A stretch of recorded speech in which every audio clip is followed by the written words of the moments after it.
What's up, you guys? Sean Ross Sapp, managing editor, Fightful.com, FightfulWrestling.com. If you haven't figured it out yet, it's your hot new wrestling news source, my friends. Go over there. We cover MMA and boxing too, but maybe you don't like those. That's why we had the individual domains. This show brought to you by our premium service, FightfulSelect.com. We have Q&A podcasts, retro review podcasts. Ask as many questions as you want. Lots of cool stuff over there. Not going to run down all of it, but we're adding more stuff all the time. We review a lot of non-WWE stuff over there. We have a show dedicated to reviewing 205 Live, NXT, NXT UK. Head over there, check it out. That is the most direct way to support Fightful.com. And if you were a subscriber to Fightful Select, you got a notification at about 6:42 Eastern. And it was titled Smackdown Spoiler. And it let you know that Daniel Bryan would be winning the WWE title tonight and that he would go on to face Brock Lesnar at Survivor Series. So you never know what we'll post up there. Shout-outs to Robbie Fox of Barstool Sports for that one. He knew that well before most people backstage did. But let's go ahead and talk about this. This is a huge episode of SmackDown. I am joined by Alex Pawlowski. Alex, how you doing? Still reeling from that episode of SmackDown and wondering not only implications obviously for the Sunday, but far beyond. Like they could easily take this in a crazy new directions, and I'm interested to see where it goes. I know a lot of you are new to Fightful. You're checking the show out for the first time. I break a little bit of news, do a little bit of writing, podcasting, have done a little bit of wrestling, managing, commentary, stuff like that in my past. Alex is he's actually my former associate editor, assistant editor, and has a lot of stage experience, acting experience, which tends to help a lot on programs like this. Alex has a nice eye for seeing things that many often don't, but really, what we got to cover starts with last night, because you and I on this show talked about the happy accident with the visual. Yeah. A photograph that will be screen printed on shirts and then turned into actual currency that you can use to buy things. Like, you know what? If they got rid of some of the old racist presidents on the dollar bill and they put bloody faced Becky Lynch on there. Becky bucks. I would happily pay for everything in Becky bucks. Yeah, I mean, Bitcoin's kind of going downhill, but the Becky bucks we can work on. Yep. I mean, there was Dogecoin at one point, for the love of God. So last night, you and I had this conversation, and I said, man, it's only a happy accident if Becky can go. And at that point, as you know, I was getting a little bit of info, like Becky's being checked out backstage, and she's not in a vehicle with the rest of the SmackDown girls. They grabbed her and said, no, you're going to come through this curtain. Yeah. It wasn't that great. I learned this afternoon, Alex, that Becky Lynch had sustained a concussion, and I was told a broken nose. As we learned, Alex, it was actually a broken face. Broken face is what they said. My concern was orbital bone, but I guess that usually refers to the outer edge. And down here where she got hit, that's just your face. There's no that's just a face. There's not really fun scientific-y way of saying that. That's a face break right there. So last night, the initial reaction I was getting backstage is the typical. It ain't ballet. Shit happens. No big deal. Well, then the footage came through. Yep. And then the recounts from other people in the Battle Royal came through. And Nia Jax has heat on her now. And perhaps appropriately so. I'm not even going to say perhaps appropriately so. Definitely appropriately so. This is a situation that we're in where people who get in the ring with her have often ended up hurt. And the reputation of that has been such for quite a while, including several situations over the past couple of months. I mean, my God, I don't know how to put this any differently. And we were told at Fightful.com and had the news up before anybody else this afternoon, Becky's out of the match. Well, that's bad news. That's bad news. And it was all speculation until this crowd video, which is up on Fightful.com, of Nia Jax clocking Becky Lynch emerged. WWE went all in on this. They're like, well, if this is going to be out there, and to their credit, I think it's a good idea. Yes. They're like, if this is out there and Becky's over to this level, let's go ahead and get some heat on Nia. And they did it, and they showed some real clear angles of this punch, Alex. This was not a work punch. Nope. like there was nothing worked about this. It was a closed fist strike to the face, Alex. Yeah. You mentioned earlier that I have a lot of stage acting experience, and I do. And I've also been a fight choreographer in plays that have fights in them. You do a lot of like old timey Shakespeare stuff. Sometimes there's big battles. Like you do a production of Macbeth. Usually they're going to have a bunch of guys swinging around dull broadswords. And one-on-one, it's really easy to choreograph because, you know, the guys learn their moves. There's no problems. But sometimes directors come to me and they say, all right, we're going to have 12 guys on stage fighting. They're going to like, one guy's going to fight this guy, then he's going to move over to fight that guy. I'm like, okay, you're going to build in a lot more rehearsal time for this. Because when it just breaks down to like everyone's doing all this stuff, it's really hard to keep everyone in line and not have somebody accidentally Alex, smack we were in the face. We were poking fun. Sorry to interrupt, but I kind of poked fun last week about the brawl on stage, about how Titus and Bobby Lashley were resolved to pummeling underhooks in over and over because they're like, you got a trained fighter and a guy who's been wrestling for a decade, and they're like, I don't know what to do with my hands during this brawl. Yeah, like they weren't sure what to do, and they did know enough to not use that hand and just throw a closed fist at somebody's face if that person is the biggest star in the WWE right now. Like that's a problem. I mean, I understand she's just out there doing it, like she wasn't malicious, but this also brings up something we should probably have talked about last night, where they mentioned that Ember Moon came up in this business idolizing Nia Jax. Missed that. Ember Moon has been doing this shit since 2007, back when Nia Jax had no inkling that she was ever going to be a wrestler. Yeah. It's insulting to say that. And the whole thing is that, okay, fine, Nia Jax is a little older, but there are other bigger women you could use to get over the idea of this massive woman who can throw other women around. You have somebody in NXT UK, in Rhea Ripley, who's been doing this longer than Nia Jax and is 12 years younger than Nia Jax. You have other people you can use that for your, you know, your giant, immovable, irresistible force thing that aren't going to smack somebody in the face and maybe put them out for experienced periods of time. You know, I fully expect anytime we speak negatively about any female wrestler, there's going to be the weird railroading and stuff. This boils down, I think, a lot to nepotism, and it does. And I had one person say, The Rock's cousin, you don't see a lot of his fake cousins doing this, but you see his real one doing this.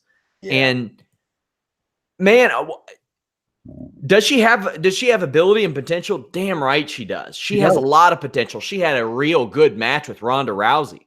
Yeah. And regardless of how good Ronda Rousey is early in her career, you can't have that type of match on accident with a person who has been wrestling for 3.5 years like Nia Jax and a person who hasn't been wrestling for 6-7 months. Like you have to have some level of ability and talent and potential to do that. However, it's happened several times. You know, she threw an elbow drop to the back of Bayley when Bayley was seated up. She planted the wrong leg when trying to hit a backbreaker on Asuka and just dropped her straight down. Yeah. She threw Tamina or Zelina out to the point. Zelina just came back tonight. Yeah, she's been out. It's happened.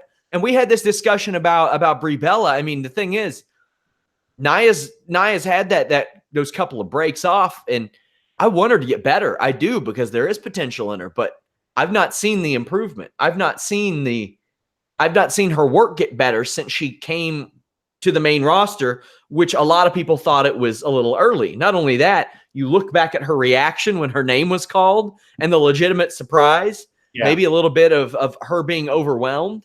Yeah. Listen, I've been a much more of an advocate for Nia Jax over the years of this podcast than you have, mainly because I loved what I saw in her in NXT. I love, because again, but those matches, they get worked and worked and worked and worked so that they're polished before they come in front of an audience, because they have that time. And her stuff that she did with Bayley, where Bayley finally beat her with a guillotine, that was the storytelling that match was great. I loved her series of matches with Asuka. I thought those were all really good. It told different stories. And I loved the idea that with a woman of her size, the in-ring storytelling you could do. there was virtually a whole nother avenue of things you could do with a woman of her size in the ring. So I was excited to see where she would improve when she came up to the main roster. And I don't know how much she has improved. I saw a lot of improvement in her matches in NXT, but once you get up to the main roster, you don't have all that time in the Performance Center, all those reps, getting the hang of everything, working with people who are just working with you one-on-one. And it suffered for, in my opinion, what I've seen. So other things that I had heard this afternoon, and I had posted either on my Twitter or Fightful Select or Fightful.com, FightfulWrestling.com. Check it out, my friends. We've got a lot of live viewers right now. So Becky had a big black eye. There were some people on Reddit who were like, oh, this can't be taken seriously because you don't know that she has a concussion. Or, I mean, that's what I said. I had heard via a source she had a concussion, and they suspected she had a broken nose. However, I am not Becky Lynch's doctor, and I'm not going to pretend to be. I'm not going to pretend to have access to her medical records. I can tell you that people backstage assumed she had a broken nose. Yeah.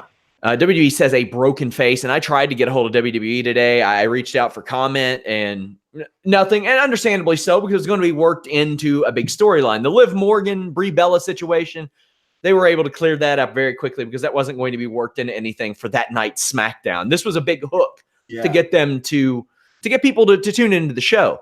Yeah. And I was told there is heat on Nia. There wasn't immediately last night, but there is now. But here's the thing.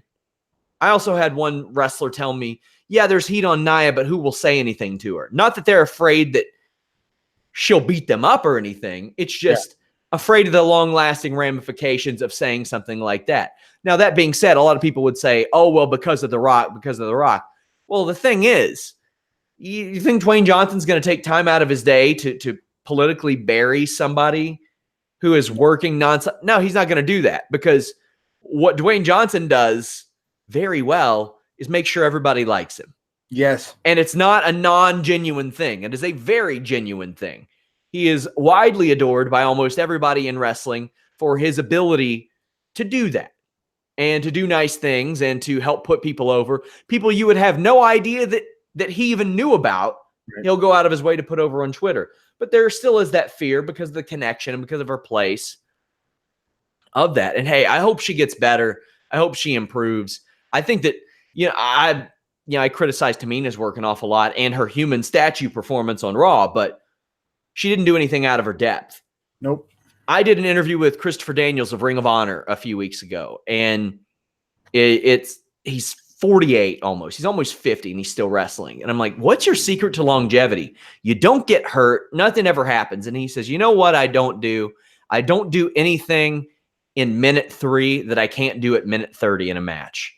And because of that, I don't get hurt. Nobody else gets hurt. And I get a long career out of it. That's not always the case. And it's not always realistic to do that either. But I think that's some pretty good advice from a guy who's done almost everything in the wrestling business outside of WWE. So here's the hoping that everything ends up okay. Becky Lynch busted up, man. Busted up real bad. We get the highlight of that on the beginning of SmackDown. It's just nasty, man. Just nasty. Before we get into our SmackDown review, I'll go ahead and get my plugs out of the way. Fightful Wrestling Weekly drops every Friday, 6 a.m. Eastern. Our friends at Pro Wrestling Unlimited cover it. I also cover it on the Weekender podcast on Fightful Select, where I review Lucha Underground, Ring of Honor, Impact, Ring of Honor, all kinds of stuff over there. Also, I give an injury report every week.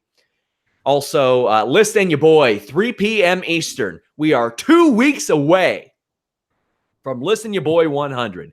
If you all don't check out that show, it is our Fightful flagship show. Myself and Fightful.com founder Jimmy Van, who's broken some stories of his own. We have a bit of a surprise off. I've showed up a couple times, did some green screen trickery, and he's tried to out-surprise me since then. I'm going to pull up. I've already committed. Plus, I'm fighting my producer, Melissa, on the show. That is a legit fight that's going to happen. Me versus Melissa. Listen Your Boy 100. We're doing a press conference next week. It'll be on the Listen Your Boy. I've also promised a bunch of things I probably shouldn't have. Explosions. Moves banned by WWE. I think yesterday, Alex, I committed to at least one bone being broken. Yep. Fuck. Got to do that. Yep. I think I promised new music. I promised a special intro, but I'm going to promise now my greatest green screen trick of all time. Listing your boy 100, November 28th, but Wednesday at 3 p.m. Eastern. Get the latest edition, and boy, we'll have a lot to talk about. Whoo boy. Also, Fightful MMA podcast today, 2 p.m. Eastern. That was a good one. Subscribe to our new MMA and boxing channel. Let's talk about Smackdown Live. I've got a lot more backstage news to just unload. No Blue Chew segue tonight. So they say that Becky Lynch is out of the match. So here's the funny thing. They weren't told over like the loudspeaker that Becky Lynch had a broken face until midway through the show. So I had people at the show saying, LOL, broken face. And I'm like, yeah, old news. That's like 802 news. Get out of here with that. Get out of here with that 802 news. But AJ Styles is in the ring, and he's interrupted by Paul Heyman. Heyman says everybody and Brock Lesnar really wanted him to face Daniel Bryan. That's the dream match. And Styles is no consolation. But Styles says he's been getting better since last year when he faced Brock Lesnar. And he respects Bryan, but this is his spot. Bryan trots out. And, I mean, we've been saying this on the show for several months. He's been a very heelish baby face. Like, he's been a bit of a dick. Yeah, no, he's credit to them if they've been if this is what they've been doing, of a slow build to what we saw at the end of the show tonight.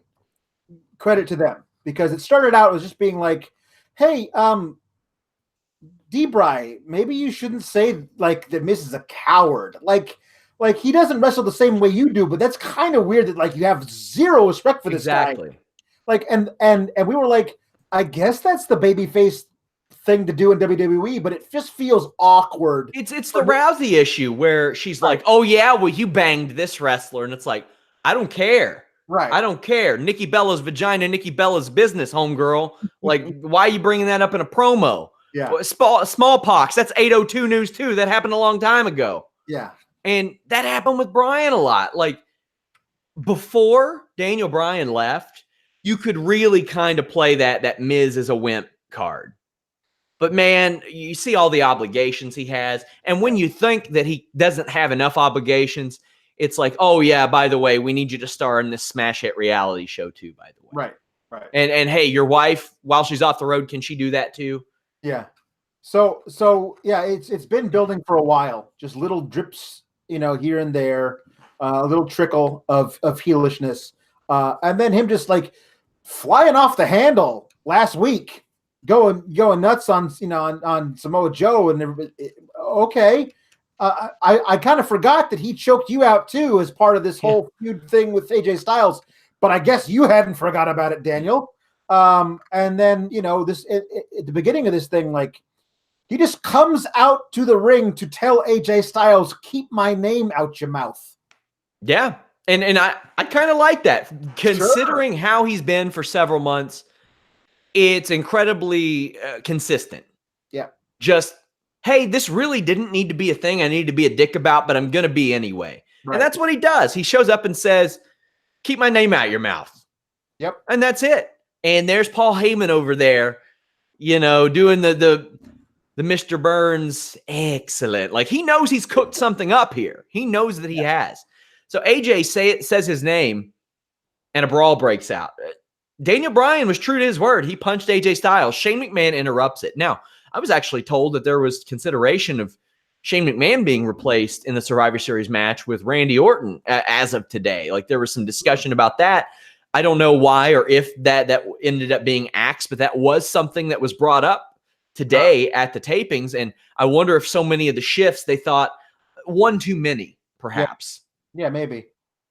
So they have to be broken up, but it continues backstage. And I thought the pull apart in the office was done really well too. Me too.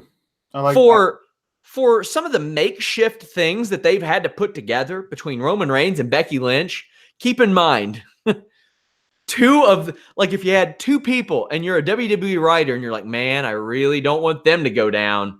It's probably at this point Roman Reigns and Becky Lynch, and both of them went out, and you had to come up with something. I think they've done damn well for themselves. Yeah. No, I agree. I mean, they've figured out a way of doing this, and listen, it's a thing that happens somehow with WWE is that they're only creative when their backs are against the wall. You know, like they have this thing. Oh crap! Everything that he had planned over the next 6 months is out the window. Now we have to do a show tonight. Yeah.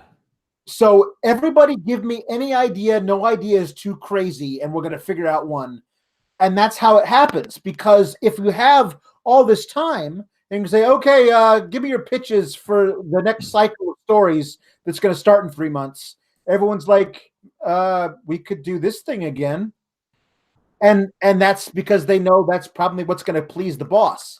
But now it's like you don't have time to do that. You got to actually get new things out there, interesting things. And I don't wish illness or injury on anyone, but the product I think becomes better when somebody has something like this happen, and that's horrible. I wish they would do something like this while people were still healthy. Yeah, I'm with you. I'm completely with you. What can I add to that? Jeff Hardy defeated Andrade Cien Almas. Welcome back, Zelina. This was a very obvious match, and I do kind of like the picture-in-picture because not really much of anything happens. It's very house showish during the commercials, but Hardy gets caught up in the tree of woe, falls victim to that real dumb Del Rio stomp. Have you seen the way that some wrestlers are doing this to make it good, though? I have not. Oh, I love it. Johnny Impact and Killer Cross did it on Impact, where Killer Cross slid outside the ring and his feet were hung up on the bottom rope. So he had nothing to hold on to, but he is being planked essentially by the ring apron. And then Johnny Impact jumps off and does the stomp. And it's beautiful because he can't reach up to grab anything. What's he going to grab onto? And his feet are in such a way you can't really just lower your feet and get out. It's a really good way to make that move make sense. Good. But you got to do it outside. The Almas double knees aren't dumb, though. This is just a really average match that I thought Almas worked hard to try to fire up, but Twist of Fate and Swanton for the Hardy win. The Miz picks Jeff Hardy to replace Daniel Bryan on SmackDown Survivor Series team. I don't like what they're doing with Almas, but when you think of what marquee names can we put on Survivor Series, Jeff Hardy is a bigger name than Almas, even though I don't like that. Yeah, by far. And like when you see what they're doing with Almas, and you go, gosh, he's really impressive in the time he gets on screen. Maybe they would reward him with some kind of push of some kind. And it wasn't 6 weeks ago. They were like, when is AOP going to get a match on television? And all of a sudden, Drake Maverick comes out. He's the manager, and like a few weeks later, they're the tag champs, and they've got a match at Survivor Series. So I feel like the problem with this is that they don't like capitalize on the amazing run that these guys are on sometimes in NXT when they first get called up. They cool them off. They don't use them. People don't know who they are. They're not really taken seriously. And all of a sudden, they're like, hey, this guy, you like him. We're telling you like him. We're telling you that he's formidable, and he's got to push now, as opposed to actually just utilizing that grassroots thing that they get in NXT before they get brought up. They're usually good in NXT, and that's why they get brought up. Use that. Yeah. A couple more plugs for tomorrow, guys. We have a full slate of content tomorrow. Every morning after Raw and SmackDown, my match ratings go up. I do a 1 out of 10 scale. Starts at 5, goes up or down. There's an explanation within them. I also publish them the night of pay-per-views. But at 1 p.m. Eastern, just before Listen You Boy at 3 p.m. Eastern, we go live with the Triple H media conference call. Fightful has been invited onto the conference call. We will be the only place where you can stream it live. That will be at Fightful.com and FightfulWrestling.com, as well as here on our YouTube. We'll get a little time with Triple H after his pec injury. It's rough, man. But also up on the MMA and Boxing channel right now, we have Fightful or fighters reacting to that insane UFC Denver knockout, that back elbow. Great, cool stuff. One of the coolest knockouts ever. And that will go up on our site tomorrow as well.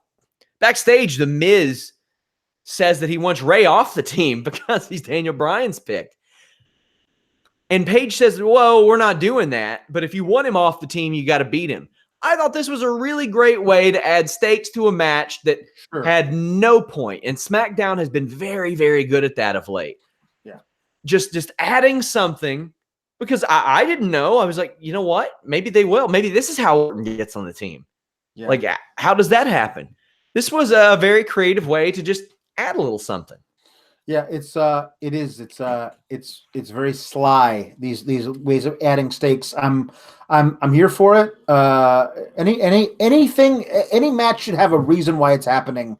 If it's not part of a greater feud, give me some reason for it. And this is good. I didn't think they were going to remove Rey because he's Rey. Because he's Rey, you know what I mean? So I didn't think that the outcome was really in doubt. But I did think that if they were going to do it, it was going to be in favor of Randy Orton and let that kind of further whatever that was doing. But as we saw at the end of the match, they're still doing something with Randy. I love Rey and Miz's work together. They go 100 miles an hour, and they are made for one another. This is... Every time the Miz has Rey elevated in that skull-crushing finale, I want him to hit that one time. I don't know how it'll end up, but also I could see Rey like flipping out of that as well, like going around the arm. Miz does this really nice slingshot sit-down powerbomb for 2. Miz catches Rey in a wheelbarrow hold and teases that skull-crushing finale, but is sent into a 619. Mysterio flies into knees on a frog splash attempt, but cradles Miz for the win. Good stuff. Great chemistry. Always look forward to them working together. Also, I kind of like the idea of Rey Mysterio adopting the frog splash as a finishing move. Yeah, no, that's fine with me too. I like that. I also think it's interesting. Like if you watch The Miz is a wrestling nerd. And I think that there was part of him that wondered if he's ever going to get a chance to wrestle Rey again. And, like that kind of a thing. And now he's back and Rey's in great shape. If you put me in there with a legendary worker, I'm going to prove that I belong in the ring with them. Like, that's what I feel like. Like, Miz always steps up in matches against great competition. And this was no different. Like, these guys work really well together because I think Miz takes it really seriously. Randy Orton shows up and tries to attack Mysterio, but settles for beating up Miz instead. I just love how he's just completely indiscriminate against who he discriminates against. Chaotic evil. That's that guy. Yeah, I like it. Yeah, sure. Why not? Paige brings out the SmackDown women's division. Says that Becky Lynch can't compete Sunday, so she's picking her replacement. Becky comes out, gets a great ovation, brings up what happened last night. And I love the line where she says she can't finish what she started yet. It says, Ronda isn't the baddest bitch on the planet. She's the luckiest bitch on the planet. Yep. Ooh, always with the zingers, man. Yeah. Yeah. I thought for a little bit today that they could have salvaged this for both ways and just not done this match on Sunday at all, and said that not only is Becky injured for real, but Ronda is uncleared to work kayfabe because of the arm thing that happened on last night, and that way neither of them they put it off for a while. Neither of them work on Sunday, and we build this thing happening at the Royal Rumble or at Mania or whatever. I'm fine with what they're doing here, but I thought there was a chance to salvage it a little bit more and not have either of them. The problem with that is that they're riding Ronda Rousey so hard as being like the face of the company right now. They can't slow that down. That train's left the station and it's barreling toward a ravine. So like they're going for it whole hog. I did love Becky's promo here. I thought she was great. I don't know who's writing for her, but they're doing a damn good job. Doing a real good job. Becky Lynch goes through all the possibilities to pick. And let me tell you, if it were Cyber Sunday or Taboo Tuesday, Asuka's getting that match, Alex. Yeah. The reaction to Asuka in that moment was more than probably 3 or 4 times anybody else's. Yeah. Asuka would have been my pick too, because I feel like they're going to build to Charlotte versus Ronda with real stakes attached, not stupid Raw versus red versus blue. But also, Asuka had this great thing when she won the Royal Rumble last year, and Ronda made her debut, and Ronda gets in the ring to shake hands with Asuka, and Asuka slaps her hand aside. That's never been capitalized since. So they've really dropped the ball with Asuka. We were talking about what they did with Andrade Cien Almas and how they didn't use AOP for a long time. But Asuka, man, she came in right in like I don't know how many day winning streak, how many match winning streak. And now she's like, occasionally I get on TV and I am friends with Naomi. That's the extent of what she is now. So they couldn't give her the match with Ronda. They could have if they had been using her properly. But now it would seem ridiculous to give somebody who's never on TV a match with Ronda Rousey, even though everybody in that arena remembers how great Asuka is and is like, that's the match we want to see because we know how great she is. You have, in storyline, nerfed her to the point where it's not even possible. Well, I mean, people were like, here's your chance. We'll let it slide. We'll let it slide. Lynch picks Charlotte and says, tap her out like I was going to, and then hugs Charlotte. So initially I was like, okay, I would have went without that hug.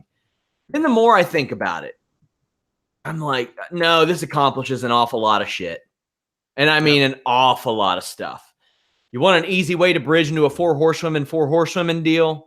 You've patched that one hole. Also, Becky's problem never really was, man, I hate Charlotte. Her problem was, I want to beat Charlotte. And she did. Yeah. It's like, all right, cool. We're good. We're good now. I'm fine. And I grew more fond of this moment as it went along. Yeah, I liked the handshake. I thought the handshake was good. My initial reaction to the hug was, it's too much. And then I realized when they pulled around and they could see it was Becky was whispering something to Charlotte, and Charlotte's face, the smile there. That wasn't Becky hugging Charlotte. That was Rebecca hugging Ashley. These two women are great, great, great friends. And I think that Ashley knows what it means for Rebecca to be in this position, in this company, how far she's come since she was like this person we really wanted to get a title shot. And it's really kind of sad that she always gets passed over, to now becoming legitimately the biggest star in the company. And I think it meant a lot. Like, there's that moment where Seth Rollins pinned Roman Reigns to become champion for the first time, and the audio picked up him saying, "Thank you so much, dude." I want to know what Becky was whispering to Charlotte. Like, that seems like a really, really pivotal moment in their friendship. Yeah, like I said, initially I was like, ooh, I wouldn't do that. And then I was like, no, it's fairly consistent. And I'm okay with it, especially if it bridges that gap. And it's like, man, you were going to have to at some point. What better opportunity than now? Take that. I mean, how often do we criticize WWE for having the opportunity for an easy out and not taking it? This was that opportunity.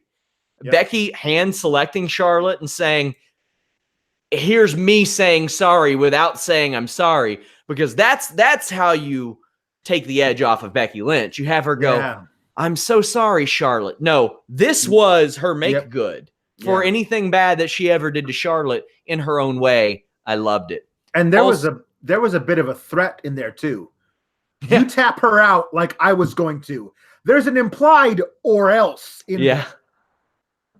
Also, one of my favorite things about this segment is the Iconics during this group hug did not participate.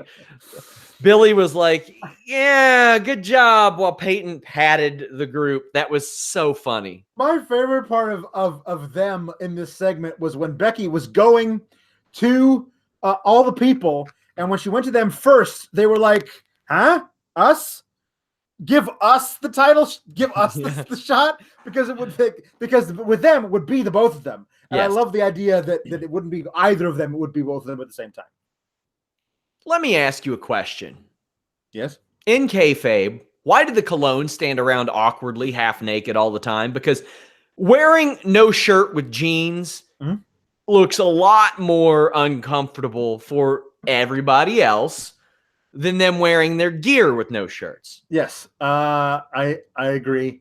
I will say practically, it is because they have no merch, and they cannot wear anything else. The Good Brothers They just have got merch. that WWC tape library money, though. They can afford shirts. That's true, but like, what shirts would they be wearing? Like WWE shirts? Yeah. Everybody else is wearing their own actual merch, or with Sanity, you have guys who are wearing their gimmick. The Colognes have no gimmick and they have no merch. If you were not watching, if you've been only watching for the past 8 months, and this segment starts and you go, who are those guys? No, literally, who are those men in jeans? I've never seen them before in my life. Like, they're not. When was the last time they were on TV? I mean, the Good Brothers are never on TV, but at least we recognize those guys. They are just begging for Rob Schamberger to discover some Puerto Rican wrestling. That way, he'll do one of his videos. I recently discovered Carlos Colon, and they just get one of those shirts that WWE automatically makes because he did some great art. This is the Usos rallying up the Good Brothers and Sanity even get a Purge plug in there. They're for the brand. Yeah, for the brand. Shout outs to my dude Pat McAfee. Then Nakamura cuts out real bad promo on Rollins because you can't understand a goddamn thing he says, and they keep putting him in these unfortunate situations. I actually like the substance of it. Well, he said he was going to break Seth's face, which I didn't know Nia was supposed to be in his corner. That part was probably an ill-fated choice of words. I liked the substance of it. Of like, he said, like Seth says, he's forgotten about me. He's not thinking of me. He's doing this deal with Dean Ambrose. But ever since the match has been announced between the two of us, he's all I can think about. I've been obsessing over him. And Seth, when you say you don't think of me, you break my heart. So I'm going to break your face. The substance of that promo is great. The problem is it takes Shinsuke Nakamura 12 minutes to say it, and he's getting wutted by the crowd throughout it. And his English is the accent. His English is good. He knows the words he's saying, but the accent is very thick. And it's just hard. It's just hard, man. Not hard to give him a manager, though. And that's what you do with people that you could have a tough time speaking English. You really could. The Bar defeated the New Day. This was a 6-man tag match. The Bar really control things almost throughout this entire match. Good double backbreaker that takes out Kofi. Big E sent into the barricade, and he is a non-factor the rest of this match. Yeah. Xavier hits a missile dropkick. Kofi highlights things for New Day with his hot tag. Xavier gets sent into the announce table by Big Show, and then Kofi almost gets a 3 on an SOS on Cesaro. Kofi caught with a KO punch, and the Bar win. I got to say, Big Show was acting like every user-controlled tag team partner on WWE 2K ever. He's like, I don't care about your rules, and just hopping off the apron and eliminating the other problems. It's like, come on, man. I like that a lot. Have some decorum. I like the KO punch out of the air. Big Show got up really slowly and gingerly. Like, I'm wondering if he might have tweaked one of his knees because he did not look good after that pinfall cover. He was limping and leaning on the ring ropes. I'm wondering if he's as okay as he seems. But the fortunate thing is, given the situation he's in, he doesn't have to wrestle. No, he doesn't. He can just be out there throwing KO punches. And a great use of him is him with the Bar. Yeah. Listen, this is the other thing is that give the Usos somebody, I don't care who's their third man, and you got a great 6-man tag tournament. Sure. On SmackDown. This is your first time checking us out. We go live 5 minutes after every Raw, SmackDown, pay-per-view broadcast. We have MMA podcasts as well that go live afterwards. NXT TakeOver and Survivor Series, both the case this weekend. But let's go ahead and talk about the main event. A little backstage news for you guys. Today on I want to call it a whiteboard. I don't know if it's actually a whiteboard, but the main event of the show was listed as match. Now, I have joked with Alex. I don't know if I've ever said this on air or off the air, but if I haven't, I'm saying it on the air. because I would often post what would happen on Raw and SmackDown this year, WWE has switched the amount of information that they put out to certain people to prevent me from getting that info, to where they don't put the match listings out there. They put superstar versus superstar. But backstage, they still have the listing. Right. Not tonight. They just had match. But the thing is, the last time that happened, they swerved everybody and did the Daniel Bryan AJ Styles match at the top of the card. Well, why'd they do that?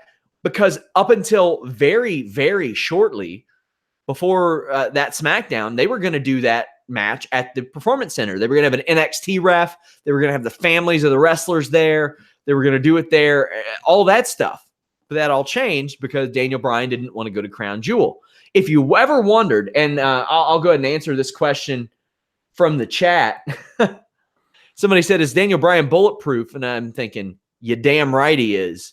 When the Jacksonville Jaguars owner wants to get into wrestling and is throwing money around like I've been hearing he is, you damn right Daniel Bryan's bulletproof. They don't want to risk him going anywhere else. So then we get this situation.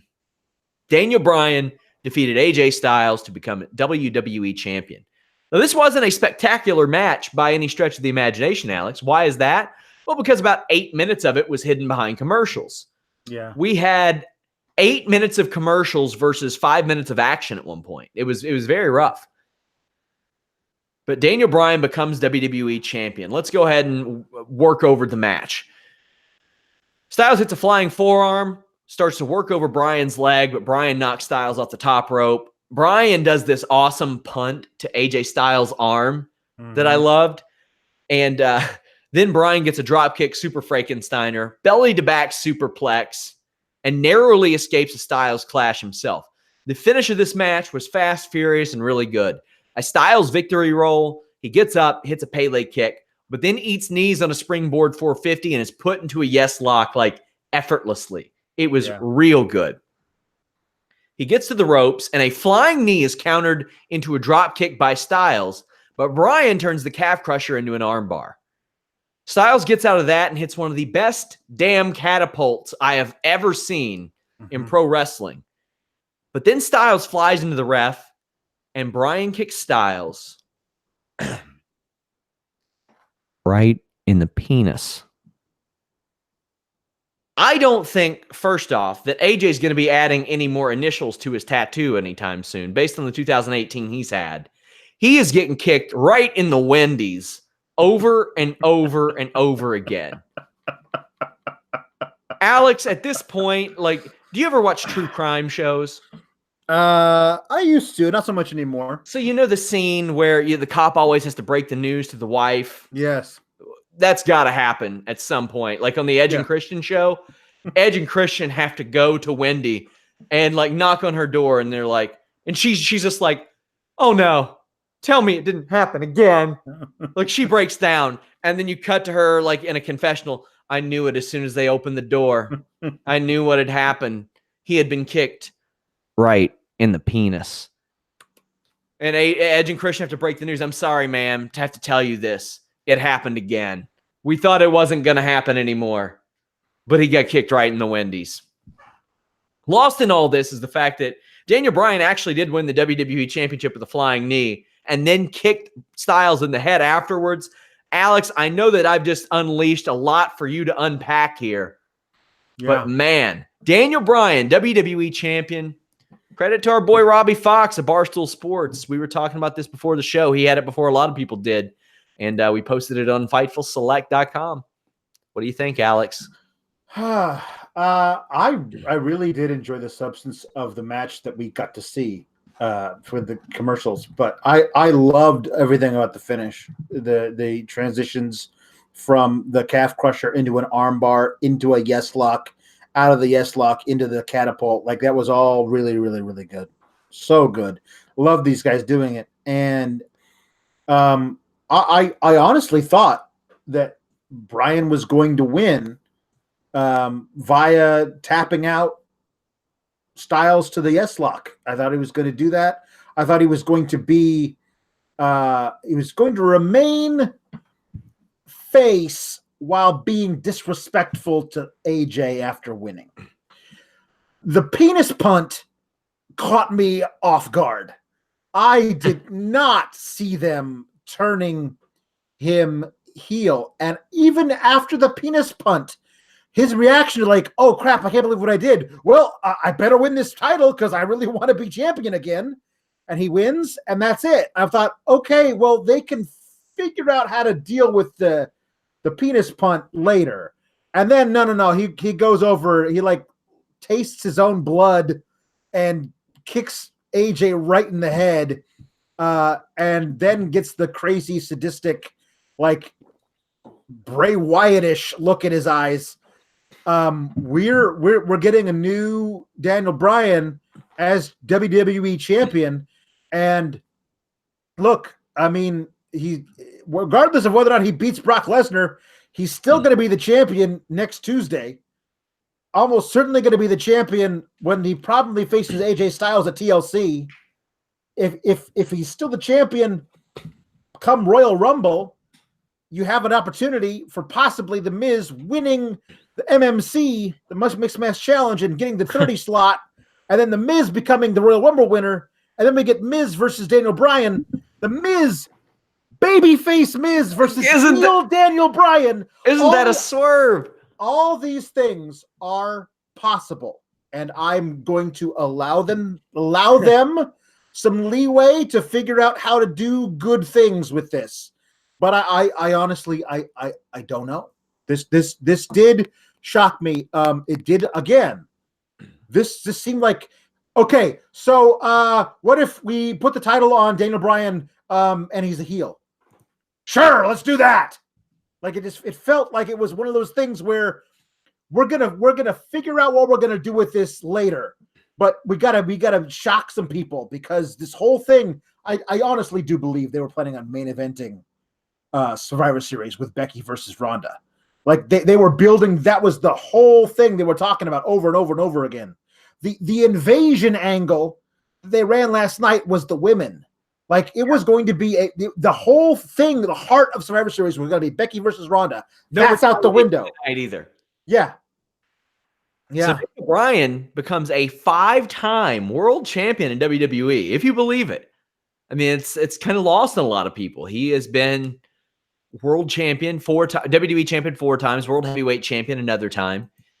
AJ Styles' run ends at 371 days. I can't tell you, after watching AJ Styles for, gosh, I think I first started to watch him in maybe 2001, I think was the Air Paris AJ Styles run in WCW. And I was instantly captivated by the work that this guy did. It was way ahead of its time, to the point to where, so far ahead of its time, 17, 18 years later, here he is off a 1-year run as champion. A guy that Vince McMahon wasn't particularly fond of well into his WWE run, and then saw how tough the guy was, how good he was, how well he transitioned. And dare I say that AJ Styles broke through Vince McMahon quite a bit and made him shed some of his preconceived notions about a lot of wrestlers, as has Daniel Bryan, mind you. Yeah. So hats off to AJ Styles, a 1-year+ run. And most importantly, he ended the reign of Jinder Mahal. As we talked about, that's what we remember most. Yes. Out of all this. We do have NXT TakeOver, WarGames, and Survivor Series this weekend. Live post shows after both of those. So I want every single one of you that are here right now to join us for both of those. It's time to make our predictions, Alex, at least based on what we have right now, what has been announced. You can always get these event updates over at FightfulWrestling.com. Let's go ahead and do it. NXT TakeOver.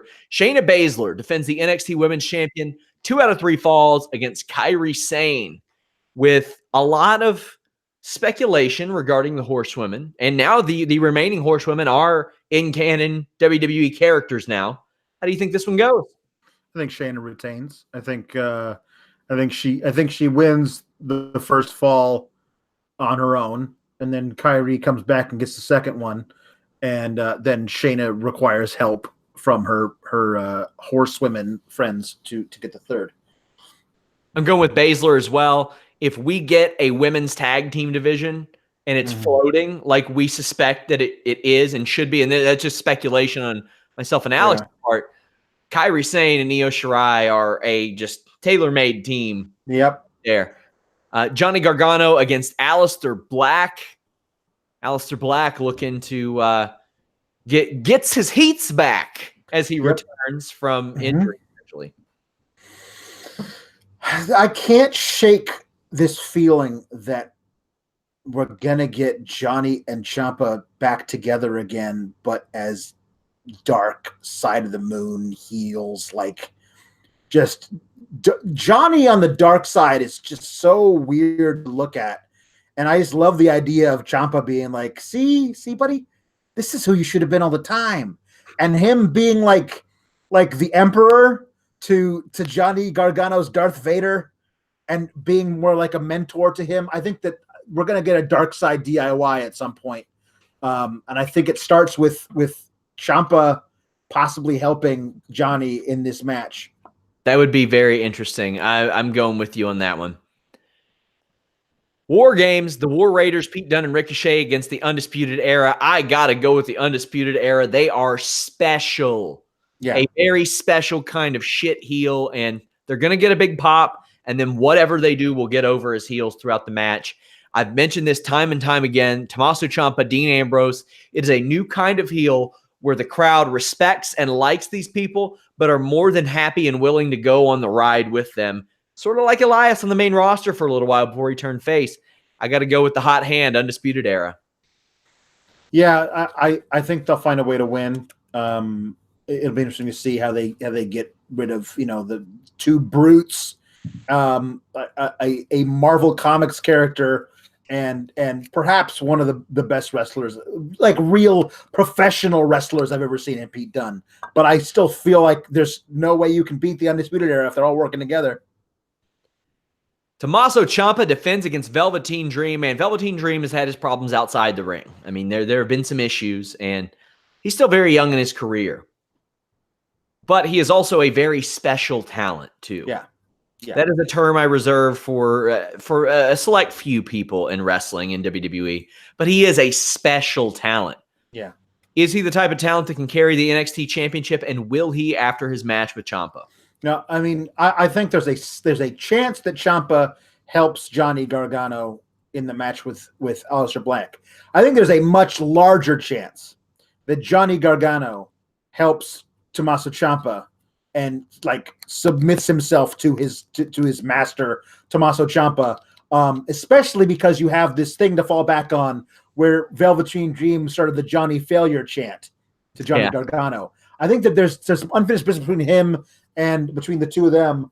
I think Ciampa retains because I feel like there's so much more you can do with that storyline of Ciampa of being this evil guy in charge, especially if he's got this crazy, creepy lackey in Johnny Gargano. There's so much depth to plumb there.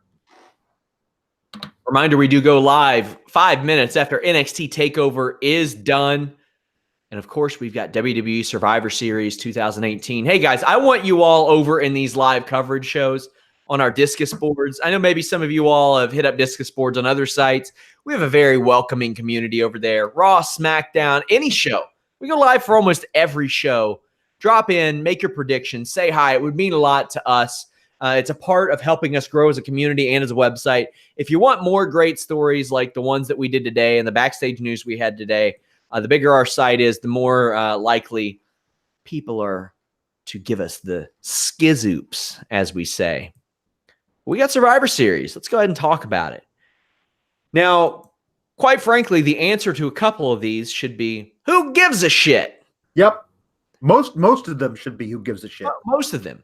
But we have Team Raw, Team SmackDown, the women's team. Nia Jax, Tamina, Mickie James, Natalya, and Ruby Riott with Alexa Bliss against Asuka, Naomi, Carmella, Sonya Deville, and TBD. I want to ask you, who is TBD and who is? I mean, TBD can't be TBD if it's going to be Lana, right? Like if it's just going to wind up being Lana or Mandy Rose, they wouldn't make it TBD. It's got to be somebody a big thing. I don't know what that thing is, but maybe I'm wrong. Maybe they're just going to wind up being Lana or Zelina. Cross would be good, but she's not called up. She's not. It would be cool if they did. If they said like Nikki Cross and she's also part of the SmackDown now, that'd be great. But I don't think they're going to do that either. I look at the Raw side and I go, really? Nia's going to win this. Nia's, well, you're probably right. And she's probably going to win it with a KO punch. Yeah, well, maybe. If they decide to run with it, maybe. Otherwise, I could absolutely see Asuka doing it again. Team Raw versus Team SmackDown. Drew McIntyre, Dolph Ziggler, Braun Strowman, Finn Balor, Bobby Lashley against Joe, Shane McMahon, Rey Mysterio, The Miz, and Jeff Hardy. I can't imagine how Team Raw doesn't win. Yeah. And Team SmackDown's won 2 years in a row. It's their time. But then again, WWE loves to swerve. Yeah, they do the thing. But man, that team on Team SmackDown just screams, got nothing for you. Yep. Hey, remember that thing at Survivor Series last year where there was this weird deal where like Triple H kind of used Braun Strowman to defeat Shane McMahon, and then Braun like snapped and power slammed Triple H, and we were like, ooh, what's going to come out of this? And the answer was nothing. Nothing. God, I love Survivor Series where whatever happens doesn't fucking matter. Yeah, but they have done a very good job lately of at least establishing motives for characters, and that I can appreciate. Yes, well, we'll see if whatever happens on Sunday even matters by Monday. But I cannot imagine Raw winning, which is why somehow SmackDown is going to. Team Raw versus Team SmackDown. B Team, The Revival, Lucha House Party, Chad Gable and Bobby Roode in the Ascension against the Usos, New Day, the Good Brothers, the Colognes, and Sanity. SmackDown should win in a shutout. Yeah. Yeah. One guy beat up the entire Raw side. So tell me, what are 11 guys going to do? Like the Usos and New Day and Sanity and Good Brothers should exclusively work the match. Have the Colognes sit at ringside and pass out drinks. But like coconuts with little umbrellas in them. But yeah, there's nobody on Raw even compares to. I mean, the Revival do, but they're not being used properly. Yeah, if I had my way, I would use this to establish somebody who needed established. Yeah, but I don't know. This match is what the absolute epitome of who gives a damn. Yeah. We do have an honest-to-God title match on this show. Buddy Murphy defends against Mustafa Ali. Yep. I would be inclined to go with Buddy Murphy, but yeah, there's not a lot of buzz around the 205 Live brand or the championship, so I don't know that that's necessarily a given. Yeah. Listen, if you're people out there who don't watch 205 Live, these two guys on a random Tuesday night had a no disqualification match that set the world on fire. You can find it. It's very easy. It's the best match in the history of that show. These guys work so well together. If WWE gives them 13 minutes and lets them just go for it, it's the best match of the night in a walk. These guys are so good together. I'm hoping it's Mustafa, because it'd be kind of cool if Cedric doesn't get his automatic rematch against Buddy Murphy. He gets his automatic rematch against Mustafa, and that there could be some cool things you could play with that friendship dissolving over that in that way. I'm a Mustafa stan, so I'm going to root for him, but I'm hoping they actually put the belt on him. He deserves it. Up next, we have the Authors of Pain, actually just AOP now, and the Bar. AOP got to win this. Yeah, they do. They do, but I don't know. I don't know that they will. One thing's for certain: Big Show is chokeslamming Drake Maverick. Oh yeah, that is happening. That is, if you can find a way to bet on that, like with actual money, whatever the odds are, put down every cent you own. That is happening. Betting odds on Fightful.com. Just saying. Yeah. Oh, by the way, guys, if you all want more 205 live coverage, that is one of our live post shows on FightfulSelect.com. Our boy Warren Hayes, who will be joining us Saturday and Sunday for these post shows. Seth Rollins, Shinsuke Nakamura. I would imagine Dean Ambrose gets involved and costs Seth Rollins the smash. Also, it would be a big win for Nakamura. WWE likes to do that, give people wins that you wouldn't expect, but I think Nakamura's winning this. Yeah, I think the match will be very, very good for as long as it lasts until Dean Ambrose costs Seth Rollins the match. Ronda Rousey versus Charlotte Flair. Ronda Rousey's winning this match. Yeah, I don't think it's a clean finish. I think they protect both of them. They should. I think it'll be a DQ or a double count out or something.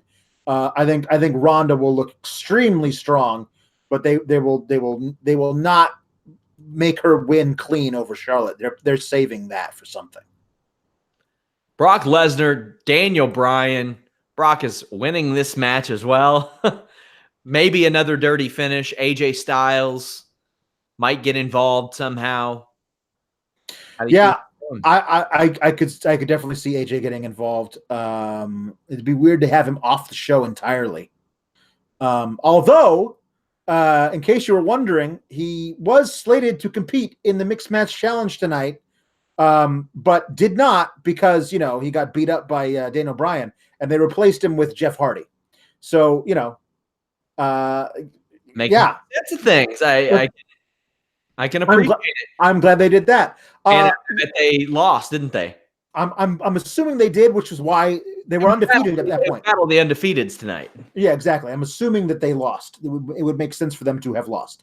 I only saw that they replaced him with Jeff Hardy. Anyway, Brock is beating Daniel Bryan because he's Brock, but I also expect Daniel Bryan to put the hurting on Brock with a lot of cool submission moves. We will have live coverage. Like I said, guys, come over, hang out in our Discus forums. We've got regular forums. We got community on Fightful Select. No shortage of ways you all can interact with other wrestling fans and Fightful readers, but really want to encourage you guys to check out our live coverage of Raw, SmackDown, any show, and join in on the conversation there. Join in on the conversation here on YouTube as well. We are on podcast platforms everywhere. If you're new to us, iHeartRadio, FightfulPods.com. You can just download it or stream it. We've got Libsyn. We've got iTunes. We're everywhere, guys. There's no reason to not catch us. Follow Alex at Pawlowski IV. Follow me at Sean Ross Sapp. Follow us at Fightful Online. Listing your boy, number 98. It's coming Wednesday at 3 p.m. Eastern. Thank you guys so much. I can't tell you how much it means to me that you are all here tonight. Our most watched live SmackDown show ever. Might be one of our most live watched just weekly shows, period, because I feel like it might be beyond Raw a few weeks ago. It was maybe pretty close. But I want to thank you guys so much. Over the last 2.5 months, we've had our most watched shows ever, our most watched MMA show ever, most watched post-Raw, most watched post-SmackDown shows that we've ever done in 2.5 years. We're trying to bring you guys news and give you a little more substance, not make you read 15-word articles and all that. I do news update videos here all the time, too. If there's anything you all want to see added, let me know. We will make it happen. Until next time, guys, we're out.